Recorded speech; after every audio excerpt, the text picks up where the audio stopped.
বইনগো, শুধু আপনার জামাই বিদেশের মধ্যে সাদা চামড়া নিয়ে পড়ে থাকে না, আপনার জামাইয়ের মতন হাজার হাজার প্রবাসী আছে সাদা চামড়া নিয়ে রাত্রে থাকে, এই বিভিন্ন চামড়া নিয়ে থাকে।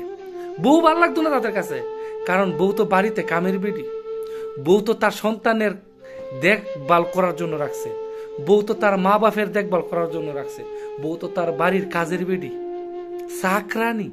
আর বিদেশে সাদা চামড়া লিপস্টিক লাগায় আয়ে আর রাত্রে গিয়ে থাকে, ওইটা হের কাছে ভাল লাগে। হেরা আপনি বোন জীবন ঠিক করতে না, কারণ হেতে সাদা চামড়া ব্যস্ত।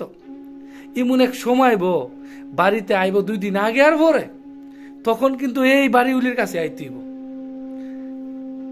এখন আপনার জামাইরে বলি, আপনি যান ছদ্মবেশ, আপনারা দেখতে হুজুর হুজুর লাগে, কিন্তু আপনি সাদা চামড়া নিয়ে থাকেন। তবে একটা কথা মনে রাখবেন, আপনার বউকে তার হক থেকে বঞ্চিত করতেছেন, আপনি তার পাওনা থেকে বঞ্চিত করতেছেন।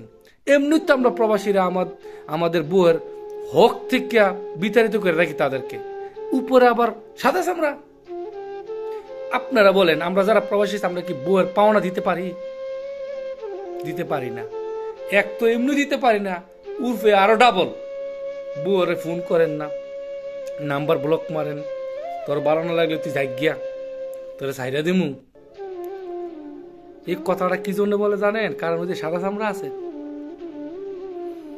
আপনি তো একটা কি কইতাম, ফেসবুকে তো গালাগালি দেওয়ার অ্যালাউড নাই, নাইলে একটা বাংলা ওয়াজ দিতাম। কি লেগে বিয়া করছিলেন? সাদা চামড়া নিয়ে থাকতেন, এই মেয়েটার জীবন একবারে বিয়া করে নষ্ট করার দরকার ছিল? কোনো দরকার ছিল না। আল্লাহ আপনার হেদায়েত দোক, খুব তাড়াতাড়ি হেদায়েত দোক। আপনার সন্তানগল তারা তো যদি জানতে পারে যে আপনি সাদা চামড়া নিয়ে ব্যস্ত আছেন, তখন আপনি তো মুখ দেখাইবার জায়গা পাইতেন না।